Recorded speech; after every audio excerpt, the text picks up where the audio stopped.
Hello, hello, hello, hello. This is Father Adam greeting you with more good news that I know you can use. I go to a 12-step group for those who have eating disorders. And in the 12-step group that I go to, there is a young woman who weighs about 85 pounds. She has anorexia. And she looks at the mirror and she says, "I'm fat! I gotta lose weight!" And everybody's telling her all around her, "No, you're not." And she doesn't believe her eyes.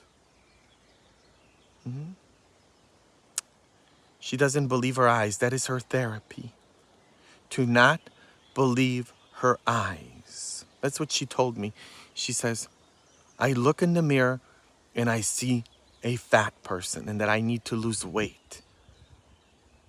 And the only thing that is keeping me alive is that I need to tell myself all the time, do not believe your eyes.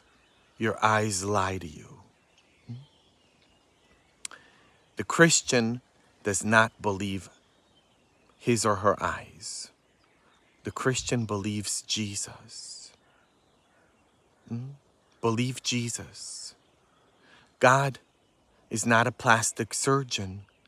God is an eye doctor. He wants to fix your eyes, operate on your eyes, to see with the eyes of faith, to open the eyes of your heart, to see how beautiful you are, how wonderful life is, that your loved ones, your family members, aren't that which your eyes have told you, that they're stupid, or that they're no good, or that they're unforgivable, unworthy of your love. No! Maybe your eyes have told you, have lied to you in your past too, that you are unlovable. Through so many things that have transpired in my life, I have to train myself in the very same way. That's part of my therapy too, as is hers, is to not believe my eyes. Because I look in the mirror and I see somebody who's extremely fat, ugly, especially because of all the things that I went through, all the different messages that have been imbued in me.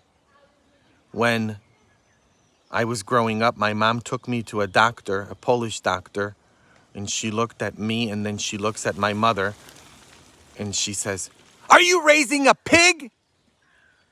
Are you raising a pig?" she said. And that's stuck in my head. All those messages damage us.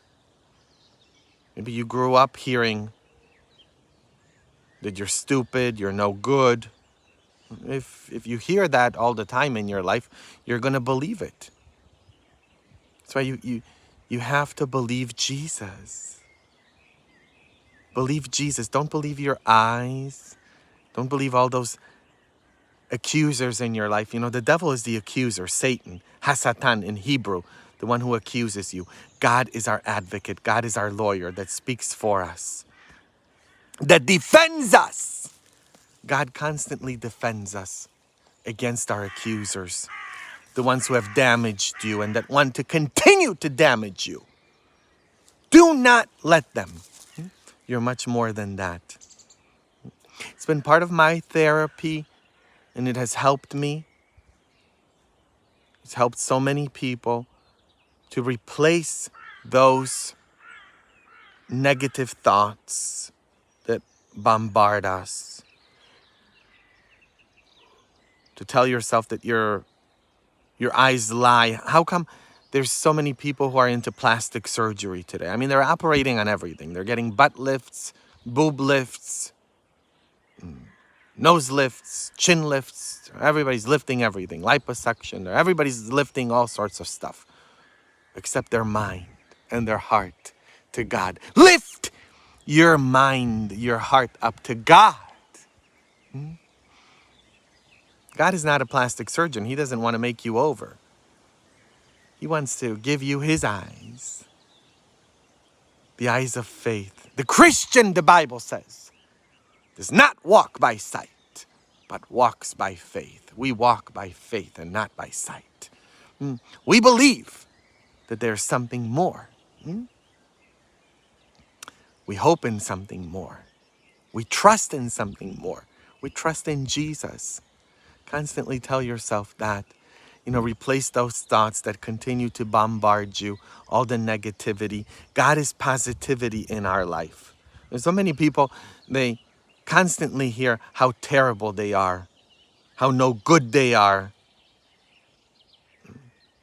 We're bombarded by so much bullying, whether it be political bullying, social bullying, family bullying, all sorts of bullying all around.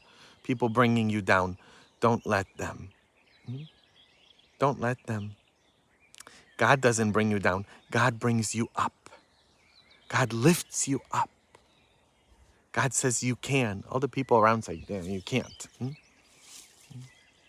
So this young woman, I'm always in touch with her. Of course, I told her I was going to speak about her anonymously, and she's like, oh, absolutely. If it helps people, go ahead. I'm in touch with her, and she's doing well. She's now close to 100 pounds. Oh, thank God. So pray for her. Pray for me. I'm getting through my things.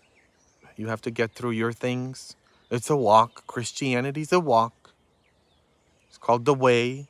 We're walking. We're not stuck. Even though I walk through the valley of the shadow of death, I fear no evil, for you are with me. We walk. Christianity's a walk. So we walk. We're not stuck. And it will all be fine, because if God is with us, who can be against us?